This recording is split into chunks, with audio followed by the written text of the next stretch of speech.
আলামিনের হাবিব জনাব মুহাম্মদুর রাসূলুল্লাহ সাল্লাল্লাহু আলাইহি ওয়াসাল্লাম বলেছেন, কিয়ামতের ময়দানে আল্লাহর কসম করে বলছি, সেদিন জাহান্নামীদের ভীষণ কষ্ট হবে আর জান্নাতীদের জন্য অত্যন্ত আসান হবে, অবস্থাটা খুবই আরামের হবে।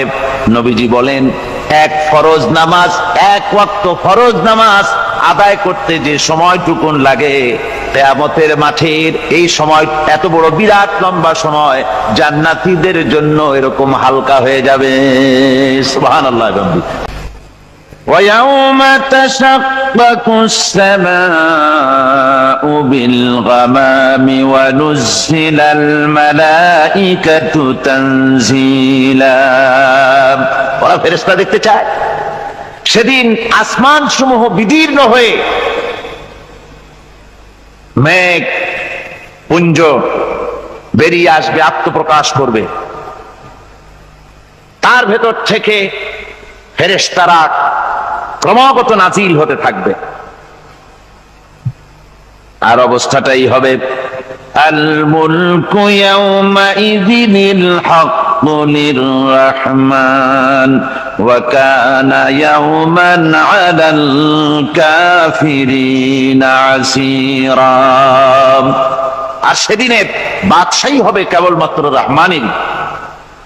ওয়া কানা ইয়াওমান আলাল কাফিরিনা আসীরা। আর সেই কিয়ামতের দিন, সেই সময়টা হবে কাফেরদের জন্য বড়ই কঠিন।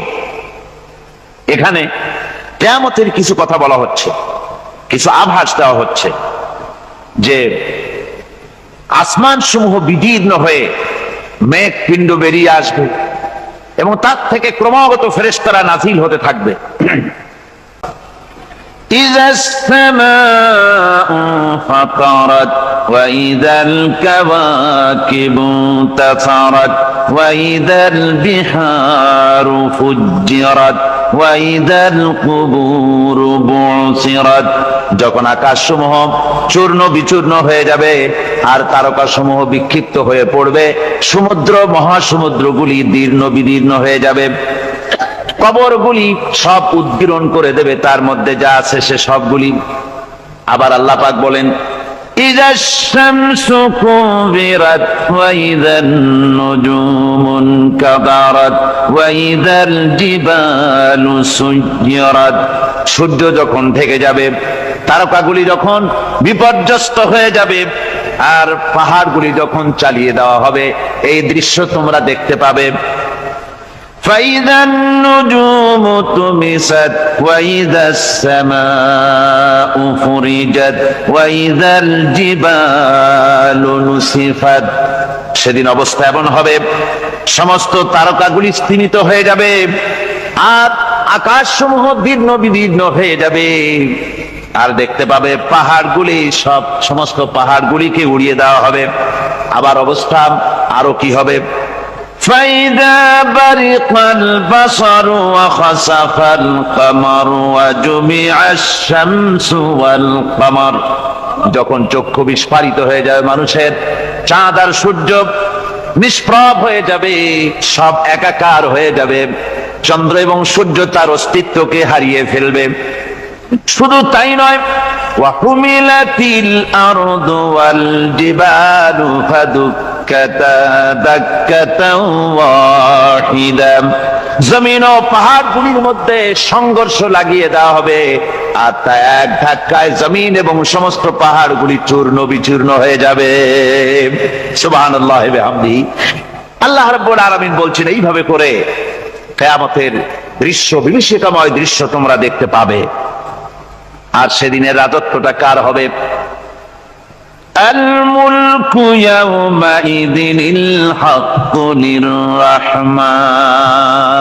সেদিনের রাজত্ব হবে কেবলমাত্র রহমানের।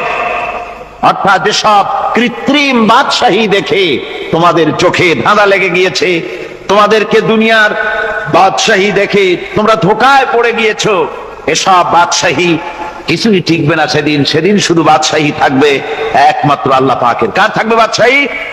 যারা বলেন কার? আল্লাহ রাব্বুল আলামিন। যখন কিছুই থাকবে না, ঘোষণা করবেন লিমানিল মুলকুল ইয়াউম লিল্লাহিল ওয়াহিদুল কাহ্হার। আজকে কার রাজত্ব?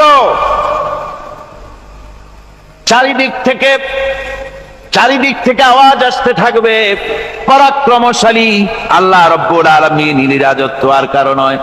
হাদিস শরীফে এসেছে, বুখারী মুসলিম শরীফের হাদিসে এসেছে, আল্লাহর নবী বলেন আল্লাহ রাব্বুল আলামিন তখন তার এক হাতে আকাশ মণ্ডলীকে ধারণ করবেন, আর এক হাতে জমিনকে ধারণ করবেন। আকাশ মণ্ডলী এক হাতে, জমিন এক হাতে। এভাবে আল্লাহ রাব্বুল আলামিন বলবেন আইনাল জাব্বারুন আইনাল মুতাকাব্বিরুন। কোথায় সেই স্বৈরাচারীরা? কোথায় সেই দুর্বিনীত অহংকারী স্বৈরাচার যারা আমার জমিনের উপরে, আমার মানুষের উপরে রাজত্ব চালিয়েছে? তারা আজকে কোথায়? কোথায় সেই অহংকারীরা? আল্লাহ পাক সেদিন যে বলবেন, সেদিন তো বলবেন, কিন্তু দুনিয়ার মাঝেও স্বৈরাচার যারা, অহংকারী যারা, তাদের শাস্তি পৃথিবীর বুকেও দেন, আর সেদিন তো দিবেনই। কত স্বৈরাচার আমরা দেখলাম, কত অহংকারী দেখলাম, যাদের তর্জনী হেননে লক্ষ কোটি কোটি মানুষ উঠতো আর বসতো। তাদের জিল্লাতির সঙ্গে আল্লাহ রাব্বুল আলামিন কতজনকে বিদায় করে দিলেন। ফুলের মালা নিয়ে কুলাতে পারে নাই, পা থেকে শুরু করে গলা পর্যন্ত ফুলের মালা দিয়া ডুবাই দিল ভক্তরা। আবার আল্লাহ রাব্বুল আলামিন এমন শাস্তি দিলেন, ফুলের মালার পরিবর্তে জুতার মালা নিয়ে জেলের মধ্যে ঢুকাইয়া দিলেন। ঠিক কিনা গণ? অহংকারী আর স্বৈরাচার যারা হয়, আল্লাহ পাক এভাবে তাদের দৃষ্টান্ত দেখিয়ে দেন। আমরা কত দেখলাম, 9 বছরের রাজা 10 বছরের সাজা। পৃথিবীর মুখে যারা অহংকার করে, যারা স্বৈরাচার হয়, আল্লাহর আইনকে যারা বৃদ্ধঙ্গুষ্টি প্রদর্শন করে, আল্লাহ পাক তাদের জমিনেও দেখান। এখানে চূড়ান্ত ফয়সালা আল্লাহ করেন না, আসল ফয়সালার জায়গা তো আছেই, তবে এখানে নমুনা দেখায় দেন। কিন্তু মুশকিল হচ্ছে, ইতিহাসের সবচাইতে বড় শিক্ষা হলো ইতিহাস থেকে মানুষেরা শিক্ষা গ্রহণ করে না। একজনে যে কাম করে বিপদে পড়ে, আর একজন এসে আবার সেই পথেই অগ্রসর হয়, নিশ্চিত মৃত্যুর পথে। আমার বন্ধুগণ, আল্লাহ পাক বলছেন সেই দিন আমার রাজত্ব হবে, আর কারো রাজত্ব হবে না। ওয়া কানা ইয়াওমান আলাল কাফিরিনা আসীরা। আর ওই দিনটা, ওই কিয়ামতের দিন হবে কাফেরদের জন্য সবচাইতে কঠিন। সবচাইতে কঠিন হবে কাদের জন্য? কাফেরদের জন্য। কাফের কারা? কাফের হচ্ছে তারা যারা নাকি আল্লাহর আইনকে অস্বীকার করেছে, আল্লাহকে অস্বীকার করেছে, আল্লাহর আইনকে অস্বীকার করেছে। ওরা কি? কাফের। আল্লাহ রাব্বুল আলামিন বলেন, কাফেরদের কথা এখন শোনাচ্ছেন আল্লাহ পাক। والذين كفروا أولياؤهم الطاغوت يخرجونهم من النور إلى الظلمات। যারা কাফের, যারা কুফরি অবলম্বন করেছে, তাদের সাহায্যকারী আর পৃষ্ঠপোষক হচ্ছে তাগুত। তাগুত বলা হয় সেই শক্তিকে, যে শক্তি শুধু নিজেই আল্লাহর আইন অমান্য করে বসে থাকে না, বরং অন্যদেরকেও আল্লাহর আইন অমান্য করতে বাধ্য করে। ওদেরকে আরবিতে কি বলা হয়? তাগুত বলা হয়। আর এই তাগুতি শক্তি, এই তাগুত হয় তার সাহায্যকারী, যা তাকে আলো থেকে টেনে অন্ধকারের ভেতরে নিয়ে যায়। আর কাফের হচ্ছে আল্লাহ পাকের ভাষায়, অর্থাৎ কোরআনের ভাষায়, কাফের হচ্ছে সবচাইতে নিকৃষ্ট প্রাণী, সবচাইতে নিকৃষ্ট জীব। মহাসত্যকে যারা অস্বীকার করেছে, যারা আল্লাহকে মানে না, যারা আল্লাহর কোরআনকে মানে না, যারা ইসলামকে স্বীকার করে না, তারা সবচাইতে নিকৃষ্ট প্রাণী। আল্লাহ রাব্বুল আলামিন বলেন, ইন্না শাররাদ দাওয়াবি ইনদাল্লাহিল্লাযীনা কাফারু ফাহুম লা ইউমিনুন। নিশ্চয়ই আল্লাহর জমিনে সব বিচরণশীল জীব যত আছে, আল্লাহ বলছেন আমার জমিনে বিচরণশীল জীব যত আছে তার মধ্যে সবচাইতে নিকৃষ্ট প্রাণী হলো যারা ঈমান আনে নাই, যারা বিশ্বাস করেন আমি আল্লাহকে, যারা পরকালকে বিশ্বাস করে নাই, যারা কোরআনকে বিশ্বাস করে নাই, যারা ইসলামকে বিশ্বাস করে নাই, পৃথিবীর মধ্যে তারা সবচাইতে নিকৃষ্টতম প্রাণী।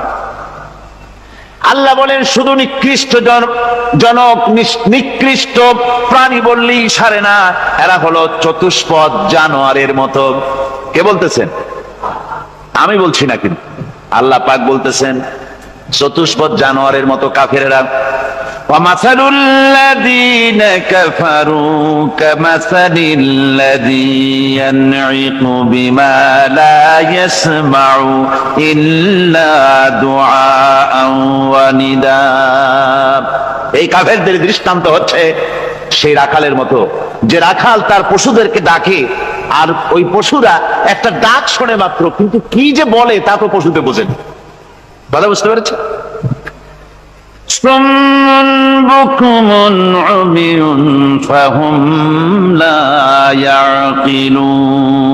এরা বোবা, এরা বধির, এরা অন্ধ, এ কারণেই কোনো কথা বোঝে না।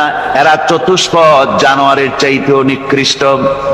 যাদেরকে আমি আল্লাহ বলেন, যাদেরকে আমি চোখ দিলাম, চোখ থাকতে হক দেখলো না, সব দেখলো, হক দেখে নাই চোখ দিয়া, এই চোখ দিয়া সব দেখলো, নারীর সৌন্দর্য উপভোগ করলো, আর নারীর অঙ্গ প্রত্যঙ্গ নিয়ে নানা ধরনের গল্প লিখলো, কবিতা লিখলো, কিন্তু এই সৌন্দর্য যিনি দিলেন তারেও চিনল না।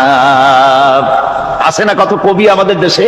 আমার দেশের সেই কবি জাতীয় পুরস্কার পায় যে কবি নারীর বিশেষ বিশেষ অঙ্গ নিয়ে বেশি করে নির্লজ্জ কবিতা লিখতে পারে, ওই হলো সবচেয়ে বড় কবি। আমার বন্ধুগণ, একজন বুজুর্গ ব্যক্তি তিনি পথ দিয়ে যাচ্ছিলেন, তো সে পথে এক সুন্দরী যুবতী মেয়েকে দেখে সেই যুবতী মেয়ের দিকে এই বুজুর্গ ব্যক্তি এক নজরে তাকায় আছে। তখন এই ঘটনাটাকে কবি এভাবে লিখতেছেন সাজায়: একদা সুখদায়ক প্রমোদা বদন দর্শন করিবম ঝরিল নয়ন, হেসে কহে সে রূপসী সবিস্ময় মন, কহ দেখি মহাশয় কহ কি কারণ, বিষয় বিরাগী তুমি ভুবনে প্রচার, কি হেতু জন্মিল তব মানস বিকার, সামান্য ললনা রূপ করি দর্শন, উচিত না হয় তব অশ্রু বরিশন। বুজুর্গ ব্যক্তি ওই মহিলার দিকে তাকিয়ে তাকিয়ে কাঁদতেছেন। সুন্দরী মহিলা বলেন, আল্লাহর বুজুর্গ বান্দা, আপনি এলাকার ভিতরে বুজুর্গ এবং পীর হিসাবে, বুজুর্গ ব্যক্তি হিসাবে আপনি বিখ্যাত। আজকে আমাকে এখানে দেখে আপনি আমার দিকে তাকায় আমার রূপ উপভোগ করতেছেন আর কাঁদতেছেন। আপনার মতো সংসার বিরাগী মানুষ আমার মতো একটা সুন্দরী মেয়েকে দেখে ভাবে কাঁদা ঠিক না। বুজুর্গ ব্যক্তি বলছেন, হেসে কহিলাম বালে করহ শ্রবণ, নেত্র ঝরে তবু হেতু ভেব না এমন, যে শিল্পী রচিল ওই সুধাংশু বদন, তাহার তরে ঝরে নেত্র নয়নে জীবন। আল্লাহর বান্দি, আমি তোমাকে দেখি কান্দি না, আমার চোখে পানি বেরিয়ে গেছে। তোমারে দেখে আমি মনে মনে ভাবলাম, এত সুন্দর করে যিনি মানুষ বানিয়েছেন না জানি ওই আল্লাহ রব্বুল আলামিন কত বড় সুন্দর। আমার ভাইরা, সুতরাং চোখ থাকতে ওরা আল্লাহ রাব্বুল আলামিনের কুদরত ওরা দেখে নাই, কান থাকতে কোরআনের আওয়াজ ওদের কানের মধ্যে ঢোকে নাই, বিবেক থাকতে আল্লাহর দ্বীনকে বুঝতে পারে নাই, চিন্তা করতে পারে নাই। আল্লাহ রাব্বুল আলামিন বলেন, উলাইকা কাল্লানাম, এরা হলো চতুষ্পদ জানোয়ার, বালহুম আদাল, শুধু জানোয়ার না, জানোয়ারের চাইতেও নিকৃষ্ট। এমনই জানোয়ার, আল্লাহ বলেন শুধু জানোয়ার না, জানোয়ারের মতো শুধু খায় জনমের মতো। والذين كفروا يتمتعون ويأكلون كما تأكل الأنعام এই কাফেরগুলির কাম শুধু ফুর্তি করা, গান বাজনা, নাটক, গল্প, এই সব কাজ তাদের। নামাজ নাই, রোজা নাই, আল্লাহর চিন্তা নাই, তাহাজ্জুদ নাই, পরেজগারি নাই, শুধু গান আর নাচ। আমার ভাইরা, মুসলমান নববর্ষ উদযাপনের সাথে মুসলমানের কিসের সম্পর্ক? মুসলমান যদি এই দিন উদযাপনই করে তাহলে তাকে করতে হবে ফজরের নামাজ পড়বে। মুসলমান নববর্ষ উদযাপন করবে, ফজরের নামাজ পড়বে, তারপরে কোরআন শরীফ তেলাওয়াত করবে, দরুদ শরীফ পড়বে, আল্লাহর দরবারে হাত তুলে বলবে, রব্বুনা রাব্বিন, একটি বছর পার করে দিলাম, নাফরমানি ছাড়া কিছুই তো করি নাই, বিগত বছরে যা করেছি মাফ করে দাও, আগামী বছরটা গোটা জাতি আর দেশের জন্য কল্যাণকর মঙ্গলময় করে দাও। এটাই তো বলা উচিত ছিল নাকি বলে? তা না করে, তা না বলে, বৈশাখের পরিচালককে না দেখে সরাসরি বৈশাখকে আহ্বান করা হয়েছে। আর বৈশাখ আহ্বান করার মজা জনমের মতো দেখাই দিয়েছে। আল্লাহ রাব্বুল আলামিন তাই বলেন, কাফেররা তাদের কাজ হলো শুধু খাওয়া, তারা এমন খাওয়া খায় জনমের মতো খায়। ইয়াকুলুনা কামা তাকুলুল আনাম, জানোয়ারে যেমন খায় ওই রকম খায়। তার মানে খায়, একটু বিসমিল্লাহ কয় না, খায়া যখন ছেড়ে দেয় তখন আলহামদুলিল্লাহ বলে না। আল্লাহ রাব্বুল আলামিনের সুন্নাত হলো শুকর যদি কেউ আদায় করে আল্লাহ বাড়িয়ে দেন, লা ইন শাকারতুম লাযীদান্নাকুম ওয়া লা ইন কাফারতুম ইন্না আযাবী লাশাদীদ। আমার নিয়ামতের শুকর যদি আদায় করো আমি বাড়ায় দেব, আর যদি নিয়ামতের শুকর আদায় না করো তাহলে মস্ত বড় শাস্তি তোমাদের জন্য রেখেছি। তো আমেরিকা শুকর আদায় করে নিজেরা খাইয়া, কিন্তু ওদের জমিন হলো বিশাল জমিন। আমি কয়েকবার গিয়েছি এবং বহু স্টেট সফর করেছি। ওদের জমিন এত ফার্টাইল, জমিনে যদি রীতিমতো তারা ফসল ফলাতো, এই ফসল সারা দুনিয়ার দরিদ্র ভূমুক্ষ জনতাকে খাওয়াইয়া বাঁচাইতে পারত। কিন্তু ওরা তা করে না। ওরা করে কি? ওরা মুনাফার হার, বাজার দর ঠিক রাখার জন্য নির্দিষ্ট পরিমাণ জমিনের ফসল ফলায়, কিন্তু জমিন এতই উর্বর, ওদের মেজারমেন্ট করা, মাপ করা, হিসাব করা ফসল হয় না, ফসল হয় বেশি। তখন বাড়তি ফসলকে তারা প্রতি বছর লক্ষ লক্ষ টন আলু আর গমকে তারা সমুদ্রে নিক্ষেপ করে। তাদের আলু এবং গম সেই সময় তারা নিক্ষেপ করে সমুদ্রে যখন ইথিওপিয়া, সুদানে মানুষ না খেয়ে মরছে। পৃথিবীর বিভিন্ন দেশে মানুষ ক্ষুধার যন্ত্রণায় যখন চিৎকার করছে, আর তাদের এই চিৎকারে আকাশ বাতাস ভারী হয়ে যাচ্ছে, তখন ওরা এই কামটি করছে। তাই আমি ওই প্রথম দিন বলেছিলাম যে রাশিয়া যেমন খান খান হয়েছে, অস্তিত্ব বিলুপ্ত হয়েছে আল্লাহর সাথে নাফরমানি করার কারণে। আপনারা বলতে পারেন কমিউনিজম কি একটা সহজ ব্যাপার? একটা বিরাট শক্তি পৃথিবীর বুকে, কত দেশ তারা ডমিনেট করতেছিল। কোন যুদ্ধ নাই, কোন রক্তপাত নাই, বিনা ধাক্কায়, বিনা বাতাসে, বিনা ঝড়ে বিশাল মহিরুহু চিৎপটাং। এটা হলো কেন? কেন হলো রাশিয়ার এই দশা? আমি লালদিঘির ময়দানে বলে গেছিলাম, আমি চিন্তা করে যেটা পাইছি সেটা হচ্ছে দুনিয়ার সমস্ত মতবাদ আল্লাহকে কোনো না কোনো প্রকারে স্বীকার করে। তার কথা মানুক আর না মানুক, আছে একটা কিছু, এতটুকুন বলে যে আল্লাহ আছেন বা গড আছে বা একটা কিছু আছে। কমিউনিজম, সমাজতন্ত্র হলো পৃথিবীর একমাত্র নিকৃষ্ট মতবাদ, যে মতবাদ সরাসরি আল্লাহকে অস্বীকার করেছে, বলেছে আল্লাহ নাই, দেয়ার ইজ নো গড। তারা ধর্মকে আফিম বলেছে। আল্লাহ পাক তাই কোন যুদ্ধ ছাড়া, কোন মারামারি ছাড়া, কোন রক্তপাত ছাড়া এই বিশাল শক্তিকে উৎকারে উড়িয়ে দিলেন, তুলার মতো হয়ে। গোটা রাশিয়া তুলার মতো হয়ে, পেঁজা তুলা, ধোনা তুলার মতো হয়ে সব উড়ে চলে গিয়েছে, অস্তিত্ব বিলুপ্ত হয়ে গিয়েছে। কিন্তু আমাদের দেশের খুচরা কমিউনিস্টরা এখনো স্বপ্ন দেখে।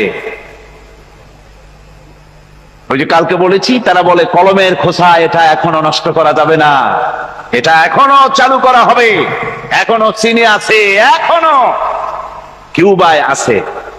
ওই কিউবা থেকে, চীন থেকে ফিদেল কাস্ট্রোর একটু আওয়াজ শোনে, চীন থেকে মিস্টার ব্যাং না কি জানি না, ব্যাং এর আওয়াজ শোনে, আর তাই মনে করে এ বুঝি সমাজতন্ত্রের বিজয়ের গান। না, চীন থেকে আর কিউবা থেকে যে আওয়াজ আজকে উঠতেছে, এই আওয়াজ সমাজতন্ত্রের বিজয়ের আওয়াজ নয়, এটা হলো সমাজতন্ত্রের মরণ যন্ত্রণার গোঙানির আওয়াজ। কাজী এরা দুনিয়ার বুকে শুধু আনন্দ এবং ফুর্তি করে, আল্লাহর হককে, আল্লাহকে চিনতে তারা ব্যর্থ হয়েছে। আল্লাহ রাব্বুল আলামিন বলেন, অবিশ্বাসীদের কৃতকর্ম, তাদের কাজগুলি, তাদের কর্মফল সব নিষ্ফল হয়ে যাবে। ওয়াল্লাযীনা কাফারু আ'মালুহুম কাসারাবিন বিকিআতিন ইয়াহসাবুহুল যামআনু মা। আল্লাহ পাক বলেন, কাফের যারা, অবিশ্বাসী যারা, যারা আমাকে অস্বীকার করেছে, অবিশ্বাস করেছে, তাদের আমলগুলি হলো মরুভূমির মধ্যে মরীচিকার মতো। মরুভূমির মরীচিকা, মানুষ যখন মরুভূমির ভিতর দিয়ে যায়, পানির পিপাসা লাগে, দূরে দেখে পানি চিকচিক করতেছে, আর ওই মরীচিকা যেটাকে সে পানি মনে করেছিল, হাত্তা ইযা জাআহু লাম ইয়াজিদহু শাইআ, যেটাকে সে পানি মনে করে ছুটতেছিল, যখন কাছে গেল, আল্লাহ পাক বলেন কিছুই সেখানে পায় না, শুধু মরীচিকা, বালু আর বালু। এরকম করে যারা আমার দিনকে অস্বীকার করেছে, আমাকে অস্বীকার করেছে, তারা যত ভালো কাজ করুক আর যাই করুক না কেন, তাদের কৃত কর্মগুলি এভাবে সব নিষ্ফল। এ হলো এক কথা। 2 নম্বরের কথা হলো, ওরা মনে করেছিল সমাজতন্ত্র শান্তি দেবে, কমিউনিজম শান্তি দেবে, সোশ্যালিজম শান্তি দেবে, ক্যাপিটালিজম শান্তি দেবে। এই শান্তির চিন্তা করে অগণিত মানুষকে হত্যা করে সমাজতন্ত্রের রাজত্ব যখন কায়েম করলো, 70 বছরও চলে গেল, তারপরে তারা দেখলো হাত্তা ইযা জাআহু লাম ইয়াজিদহু শাইআ, কিচ্ছুই পেল না। তারা ক্ষুধার যন্ত্রণায় মরলো, কাপড় নাই, খাবার নাই। তারা ওই রাশিয়া থেকে, চেকোস্লোভাকিয়া থেকে, যুগোস্লাভিয়া দিয়া, রোমানিয়া থেকে, হাঙ্গেরি এবং পোল্যান্ড আর মঙ্গোলিয়া থেকে, সেখানে সমাজতন্ত্র তাড়াতে আমরা যাই নাই। আমরা সেখানে সমাজতন্ত্রের বিরুদ্ধে তাফসীর করি নাই, ব্যাখ্যা করি নাই, বক্তব্য রাখি নাই। ওই সব দেশ থেকে সমাজতন্ত্র তাড়াইছে কে? তারা তাড়িয়েছে? না না, ওরা নিজেরাই, সেই দেশের জনগণই এটাকে উৎখাত করেছে তাদের জমিন থেকে। আল্লাহ পাক বলছেন, যারা আমার দিনকে, আমার বিধানকে যারা অস্বীকার করবে, তারা এই অস্বীকারী অবস্থায় যদি মৌত হয়, প্রাণকে শুধুমাত্র নামাজ, রোজা, হজ, যাকাত আর বেহেশত দোজখ যারা মনে করে, জীবন ব্যবস্থা মনে করে না, এই অবস্থায় যদি মারা যায়, আল্লাহ রাব্বুল আলামিন বলেন, ইন্নাল্লাযীনা কাফারু ওয়া মাতু ওয়া হুম কুফফারুন উলাইকা আলাইহিম লানাতুল্লাহি ওয়াল মালাইকাতি ওয়ান নাসি আজমাইন। আল্লাহ রাব্বুল আলামিন বলেন, আমাকে অস্বীকার করার অবস্থায়, আমার দ্বীনকে, বিধানকে অস্বীকার করার অবস্থায় যদি মৌত হয়ে যায়, তাহলে আল্লাহ, ফেরেশতা এবং তামাম পৃথিবীবাসীর অভিসম্পদ তার উপরে হতে থাকে, লানত হতে থাকে। খালিদিনা ফিহা লা ইউখাফফাফু আনহুমুল আযাবু ওয়া লা হুম ইউনজারুন। এই অভিসম্পদ অবস্থায় তারা সব সময় লিপ্ত থাকবে, না তাদের আযাবকে কমায় দেওয়া হবে, আর না তাদের কোন রকম অবকাশ দেওয়া হবে। ভাইরা আমার, হিজরতের রাতে সওর পাহাড়ের ভিতরে যখন তিনি আশ্রয় নিলেন, হযরতে আবু বকর সাথে ছিলেন। হযরতে আবু বকর রাদিয়াল্লাহু তাআলা আনহু বলেন, হুজুর আপনি দাঁড়ান, এটা তো পাহাড়িয়া গুহা, গুহার ভিতরে সাপ থাকতে পারে, বিচ্ছু থাকতে পারে, আমি আগে ঢুকি, বিপদ যদি হয় আমার উপর থেকে হয়ে যাক। গুহার ভিতরে নেমে গুহা সাফ করলেন, এরপরে হুজুরকে ডাকলেন, হুজুর তাশরীফ নিলেন গুহার ভিতরে। এরপরে হুজুর বললেন, আবু বকর পাহাড়ে হেঁটে হেঁটে 2-3টা পাহাড় পাড়ি দিয়া যাওয়া লাগে সোর পাহাড়ে। মদিনার সোজা রাস্তা হুজুর ধরেন নাই, মেসফালার পথ দিয়া জাবালে কেদোয়ার উপর দিয়া 3টা পাহাড় পাড়ি দিয়া তারপরে হুজুর গেলেন সোর পাহাড়ে। গুহার ভিতরে হুজুর তাশরীফ নিলেন, বললেন আবু বকর তুমি বসো, তোমার উরুর উপরে মাথা রেখে আমি একটু আরাম করি। হযরতে আবু বকর বসলেন, হুজুর তার উরুর উপরে মাথা রেখে ঘুমায় গেলেন। আর এরপরে কাফির বেঈমানেরা তালাশ করতে করতে কাফেরেরা এসে গেল পায়ের চিহ্ন দেখে দেখে গর্তের কাছে। হযরত আবু বকর ভয়তে কেঁদে ফেললেন, আহারে আর তো উপায় নাই, এবার তো ধরা পড়ে গেছি, এবার নবীজিকে মেরে ফেলে দেবে। নবীর মহব্বতে, নিজের মহব্বতে নয়, নবীর মহব্বতে কাঁদতেছিলেন। হুজুর বলেন, হুজুরের ঘুম ভেঙে গেল। বলো আবু বকর কাঁদো কেন? ছেলের কথা, মেয়ের কথা, বিবির কথা, বাড়ির কথা মনে পড়লো নাকি?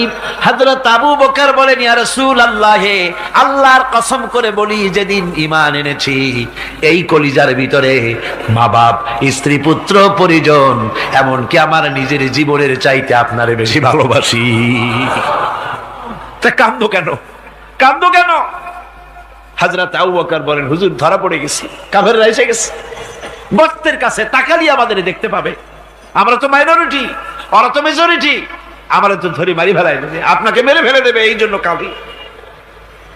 আল্লাহ রাব্বুল আলামিন হুজুর তখন কি দৃঢ়তা, কি অবিচলতা, কি ধৈর্যের পাহাড় সম মনোবৃত্তি তখন দেখালেন। আল্লাহ কোরআন শরীফে চিরকাল যাতে মানুষেরা হেদায়েত নিতে পারে সেজন্য হুজুরের কথা উঠায় দিলেন কোরআনে। আল্লাহ পাক বলেন, ইযহুমা ফিল গার ইয ইয়াকুলু লিসাহিবিহি লা তাহজান ইন্নাল্লাহা মা'ানা। ও বন্ধু, ভয় পেও না, আল্লাহ আমাদের সাথে আছেন। সুবহানাল্লাহ। আল্লাহ আমাদের সাথে আছেন, আমরা মাইনরিটি নই, আমরাই মেজরিটি। আল্লাহ আছে আমার সাথে, ভয় পাওয়ার কোনো কারণ নাই। সুবহানাল্লাহ। আল্লাহ পাক বলেন, ফাআনসালাল্লাহু সাকিনাতাহু আলাইহি ওয়া আইয়াদাহু বিজুনুদিন লাম তারাওহা। আমি এদের অন্তরের ভিতরে আমি শান্তি নাজিল করে দিলাম, প্রশান্তি দিয়া দিলাম, আর আমি সাহায্য করলাম, আর এমন সব সৈন্য পাঠায় দিলাম যে সৈন্যগুলি তোমরা দেখতে পাও নাই। সুবহানাল্লাহ ওয়া বিহামদিহি।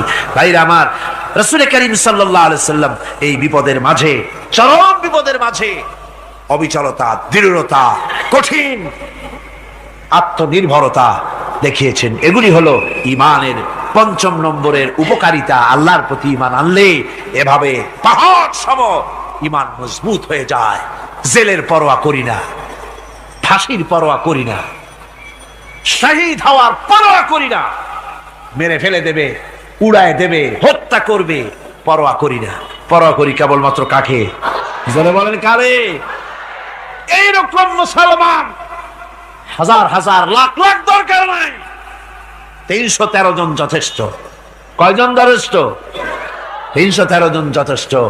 বদরে যারা জান দিয়ে, মাল দিয়ে দ্বীনকে প্রতিষ্ঠিত করেছিলেন, এরকম 313 জনই যথেষ্ট ছিল।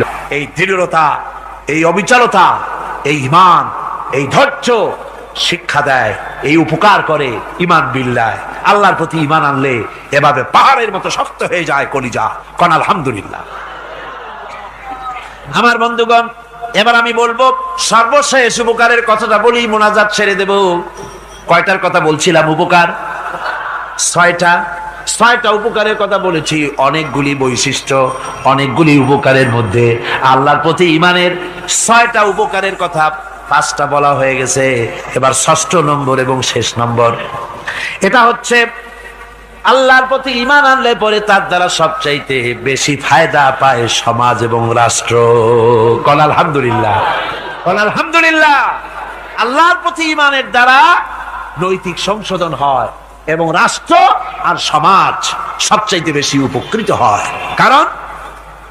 কারণ হলো ইমানদার ব্যক্তি আল্লাহর প্রতি যে ঈমান এনেছে, তার মনের মধ্যে ধারণা এটা হয়, আমার কোনো কাজ তো গোপন থাকে না।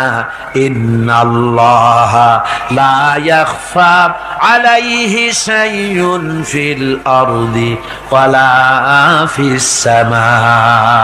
আল্লাহর কাছে গোপন বলতে কিছু নাই, আকাশেও নাই, জমিনেও নাই, কোনো কিছু গোপন নাই। সুতরাং আমি যা করি সব আল্লাহ দেখেন এবং শোনেন। এমনকি মানুষ যে কল্পনা করে সে কল্পনাও আল্লাহ টের পায় না, নাকি টের পায় কিনা? وَإِن تُبْدُوا مِنْ أَنفُسِكُمْ أَوْ تُخْفُوهُ يُحَاسِبْكُم بِهِ اللَّهُ। মনের ভিতরে যে কল্পনা করো, আল্লাহ পাক বলেন এই কল্পনারও হিসাব আমি রব্বুল আলামিন তোমার কাছ থেকে নেব।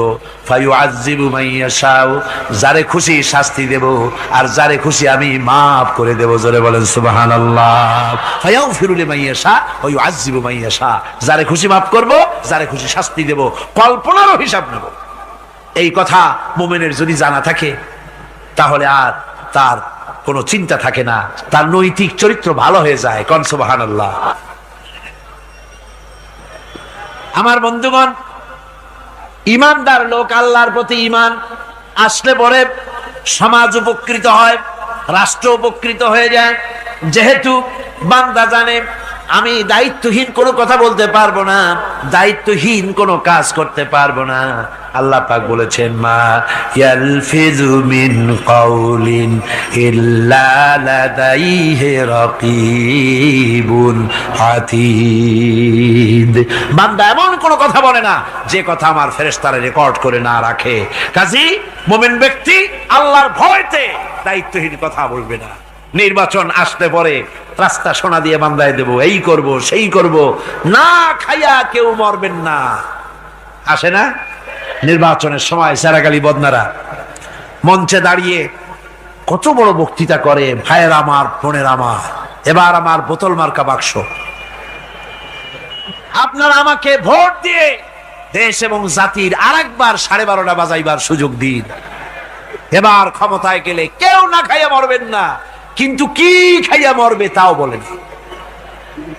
এর মারফতি অর্থ হচ্ছে এই, ওরা যদি ক্ষমতায় যেতে পারে তাহলে বিষ খাইয়া হোক, গুলি খাইয়া হোক, কিছু না কিছু খেয়ে মরতে হবে। একেবারে খালি পেটে মরলে গ্যাস্ট্রিক হওয়ার সম্ভাবনা আছে। ঈমান বিল্লাহ যদি না থাকে, আল্লাহর ভয় যদি না থাকে, তাহলে দায়িত্বহীন কথা বলে। আর আল্লাহর ভয় যদি থাকে তাহলে নৈতিকতার সংশোধন হয়ে যায়, দায়িত্বপূর্ণ কথা বলে, মানুষকে ফাঁকি দেয় না। আমার বন্ধুগণ, আল্লাহ রাব্বুল আলামিন তার বান্দা যারা আল্লাহকে ভয় করে, সে ভয় করা বান্দাগুলির মনের মধ্যে এই চিন্তা এসে যায়, আমি যেখানে থাকি না কেন আল্লাহ আমাকে দেখতেছেন, শুনতেছেন। রাতে হোক দিনে হোক যেখানে আছি আল্লাহ আমারে দেখতেছেন। আল্লাহ পাক বলতেছেন, ওয়া হুয়া মাআহুম ইজ ইউবাইতুনা মা লা ইয়ারদা মিনাল কাওলি ওয়া কানা আল্লাহু বিমা ইয়ামালুনা মুহীতা। আল্লাহ পাক বলেন, আমি তো আমার বান্দার নিকটে তখনও থাকি যখন সে গোপনে গোপনে রাতের বেলায় আমার মর্জির খেলাফ পরামর্শ করে। আমার মর্জির খেলাফ পরামর্শ করতেছে রাত্রে, আমি তো তখনও কাছে থাকি, ওটা আমি শুনি। ঈমান যদি আসে তাহলে এই সব কাজ থেকে সে বিরত থাকে। সে যদি কম হয় সেখানেও আল্লাহ, বেশিও যদি হয় সেখানেও আল্লাহ। এমন কোন জায়গা আছে নাকি চিটাগংয়ে যেখানে আপনি একটা আকাম করবেন আর আল্লাহ টের পাবে না? কোন আছে নাকি? আচ্ছা, চট্টগ্রামে না থাকুক, বাংলাদেশের কোন জায়গা আছে নাকি?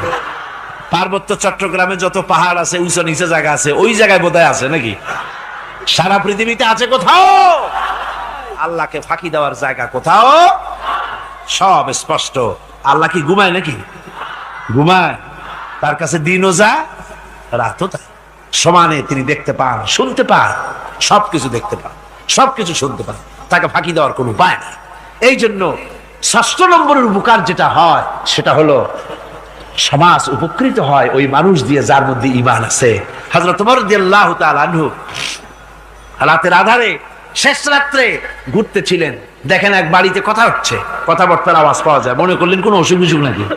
ঘরে গিয়ে কান পাচ্ছেন দেওয়ালের সাথে, শুনতে পাচ্ছেন ভিতরে বুড়ি মা তার মেয়েকে বলছে, এই মেয়ে ওঠ, উটের দুধ দোয়াই নিয়ে আসছি, এর মধ্যে পানি মিশা, তারপর সকালে বাজারে নিয়ে যা। মেয়ে বলছে, মা এই কামটা আমি পারবো না। কেন পারবি না? হযরত ওমর ফরমান জারি করেছেন, দুধে পানি মিশাতে নিষেধ করেছেন, কাজে এই কাজটা আমি পারবো না। আরে বেটি, আমিরুল মুমিনিন দেখ এখন কোথায় যায়, ঘুমায় আছে, সে কি দেখতেছে নাকি যে পানি মিশাই না কি মিশাই? মেয়ে বলতেছে, মা আমিরুল মুমিনিনকে ফাঁকি দেওয়া যেতে পারে, তার পুলিশ বাহিনীকে ফাঁকি দেওয়া যেতে পারে, কিন্তু আল্লাহ রাব্বুল আলামিনের চোখকে ফাঁকি দেওয়া যাবে না। হযরত ওমর এই কথা শুনে বাড়ি চলে গেলেন, আর নিজের ছেলেকে ডেকে বললেন, ছেলে আমার, অমুক জায়গায় একটা বাড়ি আছে, আর সেখানে একটা যুবতী মেয়ে আছে, ওই মেয়েটার বিয়ে হয়েছে কিনা শোনো, যদি বিবাহ না হয়ে থাকে তুমি তোমার নিজের বিয়ের প্রস্তাব দাও। আমিরুল মুমিনিন এই মেয়েটা সুন্দরী কেমন, স্বাস্থ্য কেমন কিছুই দেখলেন না, দেখলেন তাকওয়া। কি দেখলেন? তাকওয়া, আল্লাহর ভয়।